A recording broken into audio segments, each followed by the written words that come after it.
আসসালামু আলাইকুম, hello everyone, welcome back to my channel মিমিয়া মনিক কুকিং ব্লগ। তো আজকে আপনাদের মাঝে নতুন একটি রেসিপি শেয়ার করব। তো মুড়ি দিয়েও যে এত সুন্দর একটি মজাদার নাস্তা তৈরি করা যায়। তো নাস্তাগুলো দেখতে যেমন লোভনীয় দেখায়, খেতেও তেমন সুস্বাদু হয়। আর অনেক কম সময়ের মধ্যেই নাস্তাটা রেডি করে ফেলা যায়। টিফিন কিংবা বিকেলের নাস্তা ঝটপট বানিয়ে ফেলুন মুড়ি দিয়ে এই নাস্তা রেসিপি। তো বেশি উপকরণ লাগবে না। আমি এখানে 3টা আলু নিয়ে নিয়েছি আর নিয়েছি সামান্য কিছু মুড়ি। তো মুড়ি দেখা যায় যে খেতে খেতে কিছু মুড়ি থেকে যায়, নষ্ট হয়ে যায়। তো ওই মুড়িগুলো নিলেও হয়, সমস্যা নাই। তো এই যে মুড়িগুলো নিয়ে নিছি। তো মাশাআল্লাহ, এই নাস্তাটা যাকে একবার খাওয়াবেন সে আবার খেতে চাইবে। তো ঝটপট বানিয়ে ফেলি নাস্তাটি। তো দেখতে থাকুন। তো এই যে প্রথমে পানি দিয়ে দিলাম মুড়ির মধ্যে। পানি দিয়ে একটু সুন্দর করে ধুয়ে নেব। নাস্তাটা অনেক কম সময়ে বানিয়ে ফেলতে পারবেন ঝটপট। এই যে মুড়িগুলো সুন্দর করে ভিজিয়ে নিচ্ছি। তো মুড়িটা ভিজিয়ে নিলে হয় কি, খাবারটা অনেক টেস্টি হয় আর বানানোর সময় বড়াটা আর কি ভেঙে যায় না। তো দেখুন, এই যে নাস্তাটা তৈরি করতে একটি ডিম লাগবে। ডিমটা আগের থেকে ভেঙে সুন্দর করে সাইডে রেখে দিব। ডিমটা পরে অ্যাড করব, ডিমটা এখন অ্যাড করব না। তো অল্প উপকরণে ঝটপট আজকে বানিয়েই ফেললাম। তো আমার ছেলেমেয়েরা এই নাস্তাটি অনেক পছন্দ করে। তো এই যে আমি আলু 3টা নিয়েছি। তো আলু 3টা সুন্দর করে পরিষ্কার করে ধুয়ে নিয়ে নিয়েছি। তো পরে আবার ধোয়া লাগবে। তো এই যে, তো আলু 3টা ছোটো ছিল, সেই জন্য 3টা নিয়েছি। আপনারা যদি বড় আলু হয় তাহলে একটা আলু নিলেই যথেষ্ট। তো আলুটা এই যে এখন গ্রেট করে নেব।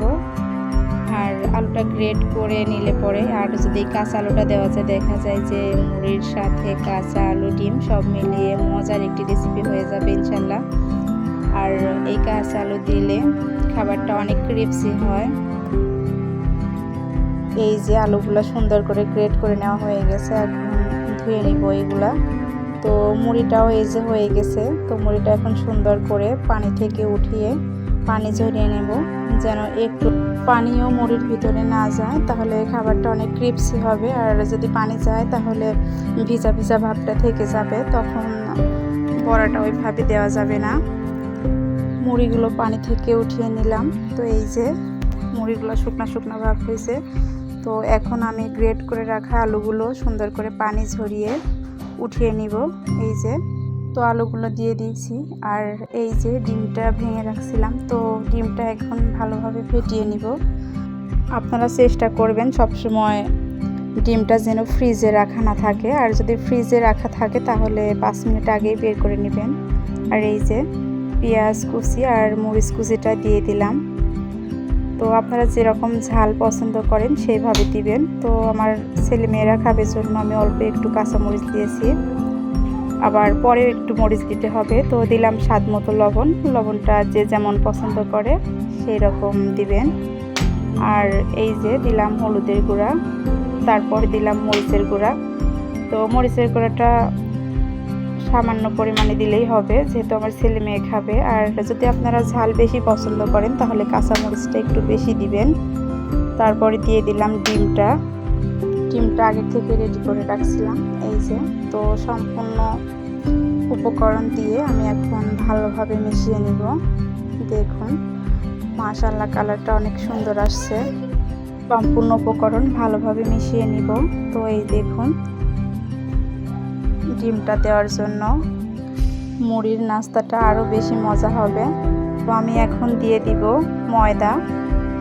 ময়দাগুলো দিয়ে ভালোভাবে মিশিয়ে নিব।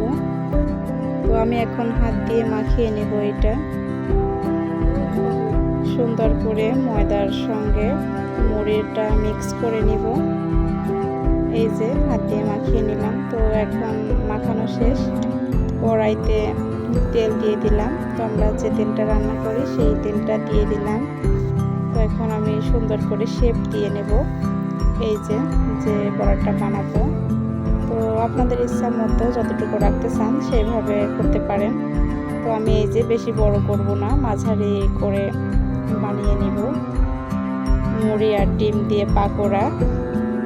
এই যে দিয়ে দিলাম, তেলটা গরম হয়ে আসছে, তো দিয়ে দিলাম একে একে যে কয়েকটা আটে সেই কয়েকটা দিয়ে দিলাম। তো বেশি গায়ের সঙ্গে লাগিয়ে দিলে আবার একটার সঙ্গে আরেকটা লেগে যাবে, তো সেই জন্য একটু ফাঁকে ফাঁকে দিব।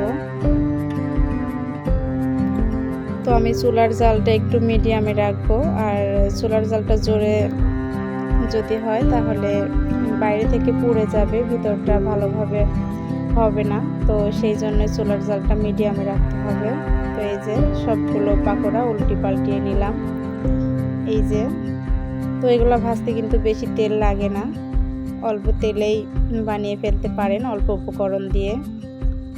তো এই যে কালারটা যতক্ষণ পর্যন্ত না আসে ততক্ষণ পর্যন্ত উল্টিয়ে পাল্টিয়ে ভেজে নিব। কালারটা মাশাআল্লাহ অনেক সুন্দর আসছে। এই যে তো এইগুলো আর কি খেতে যে এত মজা হয়েছিল, তো আসলে না খেলে বোঝা যাবে না।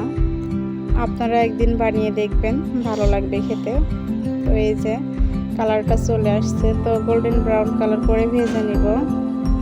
তো গরম গরম পরিবেশন করলে আর কি বেশি ভালো লাগে। এই যে মাশাআল্লাহ কালারটা অনেক সুন্দর আসছে। তো যেমন মুসমুসে তেমন ঝাল ঝাল, খাবারটা খেতে অনেক সুন্দর। তো দেখলে বোঝাই যাচ্ছে না যে এই খাবারটা মুড়ি দিয়ে তৈরি করা হয়েছে।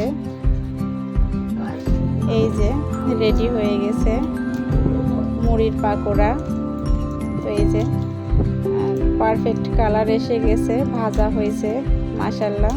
এই যে তো আমি এখন তুলে নিব। তো তেলটা ছড়িয়ে তুলে নিচ্ছি। দেখুন মাশাআল্লাহ কত সুন্দর হয়েছে। তো এইভাবে যদি গরম গরম খাওয়া যায় তাহলে মজাটা অনেক বেশি হবে। দেখা যায় যে এই খাবারটা আপনি যাকে একবার খাওয়াবেন সে আবার খেতে চাইবে।